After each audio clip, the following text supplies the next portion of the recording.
তাদের উদ্দেশ্য কি, তাদের লক্ষ্য কি, তাদের বক্তব্য কি, তাদের আদর্শ কি, এই সম্পর্কে অবশ্যই আপনাকে জানতে হবে। ইসলামী আন্দোলন কি বিশ্বাস করে? ইসলামী আন্দোলন বাংলাদেশ বিশ্বাস করে শুধু দেশ, দল এবং নেতা পরিবর্তনের মাধ্যমে মানুষের শান্তি আসতে পারে না। এদেশ দীর্ঘদিন পর্যন্ত মুসলমানরা শাসন করেছিল। কিছু মুনাফেক, মীর জাফর, মীর সাদেক, উর্মিচাঁদ, করমচাঁদ, রায়দুল্লাহ বাবু, ঘোষিদ বেগম, এরকম কিছু মুনাফেকদের মুনাফিকির কারণে ব্রিটিশ 200 বছর এদের শোষণ করেছিল। আবার ব্রিটিশদের বিরুদ্ধে প্রথম আন্দোলনের সূচনা করেছিল মুসলমান।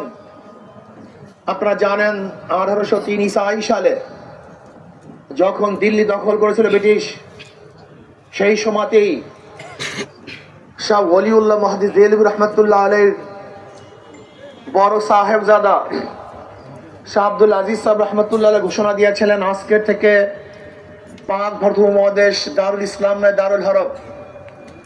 ব্রিটিশদের বিরুদ্ধে আন্দোলন করা প্রত্যেকটা মুসলমানদের জন্য ফরজে আইন।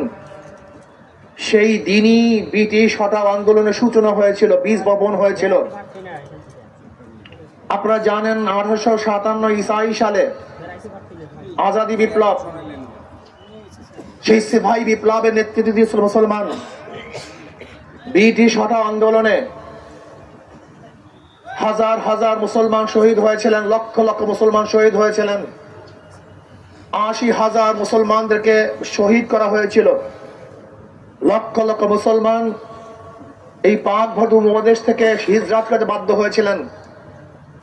চাকরি চর থেকে শুরু করে খায়বার পর্যন্ত এরকম কোন গাছ ছিল না যে গাছের মধ্যে একজন আলেমকে ফাঁসিতে ঝুলানো হয় নাই। এরপর আমরা মাঠ ছাড়ি নাই, পিছপা হই নাই। ব্রিটিশ হটাও আন্দোলনে যতগুলি মানুষ জীবন দিয়েছে, ইন্ডিয়ান গেটের মধ্যে তাদের নাম লেখা আছে।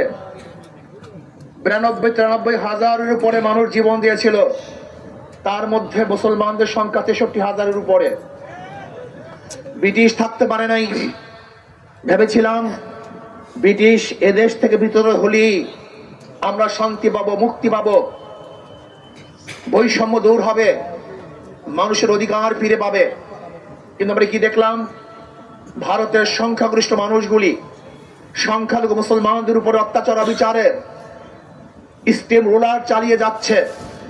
মুসলমানরা আবারও চিন্তা করছে, যদি মুসলমানদের জন্য আলাদা ভূখণ্ড করতে পারি তাহলে আমরা শান্তি পাবো, মুক্তি পাবো। আন্দোলনের সূচনা হয়েছিল, আমরা পাকিস্তান নামে একটা দেশ চাই। মুসলমানদের আন্দোলনের কারণে 47-এ পাকিস্তান নামীয় দেশ পেয়েছিলাম। ভেবেছিলাম মানুষ মুক্তি পাবে, শান্তি পাবে, দুর্নীতি দূর হবে, বৈষম্য দূর হবে। কিন্তু আমরা কি দেখছি? পশ্চিম পাকিস্তানের মানুষগুলি পূর্ব পাকিস্তানের মানুষের সাথে বৈষম্য করছে, তাদের অধিকার দিচ্ছে না।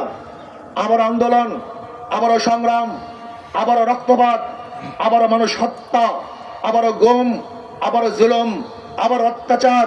ভেবেছিলাম পিছপা হব না, বাংলাদেশ স্বাধীন করব, মুক্তি পাওয়ার জন্য, শান্তি পাওয়ার জন্য, সাম্য, মানবিক মর্যাদা, সামাজিক ন্যায় বিচার প্রতিষ্ঠা করার জন্য হাজার হাজার মানুষ জীবন দিয়েছিল।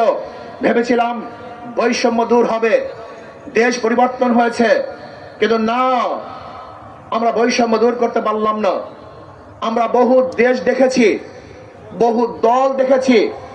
আমরা মুসলিম লীগের শাসন দেখেছি, আওয়ামী লীগের শাসন দেখেছি, আমরা বিএনপির শাসন দেখেছি, আমরা জাতীয় পার্টির শাসন দেখেছি, কিন্তু মানুষের ভাগ্যের পরিবর্তন দেখি নাই।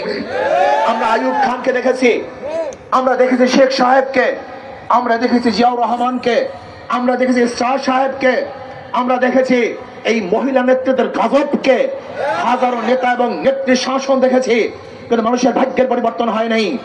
বহু দেশ দেখেছি, দল দেখেছি, নেতা দেখেছি, এরপরে দেখলাম বৈষম্য চলছে। আবার 2024 জুলাই আগস্টে বৈষম্য বিরোধী আন্দোলন করেছিলাম, সংগ্রাম করেছিলাম, রাস্তায় নেমেছিলাম, জানের মায়া ত্যাগ করে।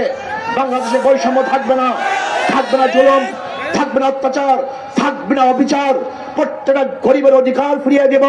কোন মানুষ ক্ষুধার্তহীন থাকবে না, খোলা আকাশের নিচে বাংলাদেশের কোন মানুষ ঘুমাবে না, চিকিৎসাবিহীন বাংলাদেশের একটা মানুষ মারা যাবে না, বাংলাদেশের প্রত্যেকটা মানুষকে শিক্ষায় উন্নতি করব, বাংলাদেশের প্রত্যেকটা জনগণের অধিকারকে ফিরিয়ে দিব।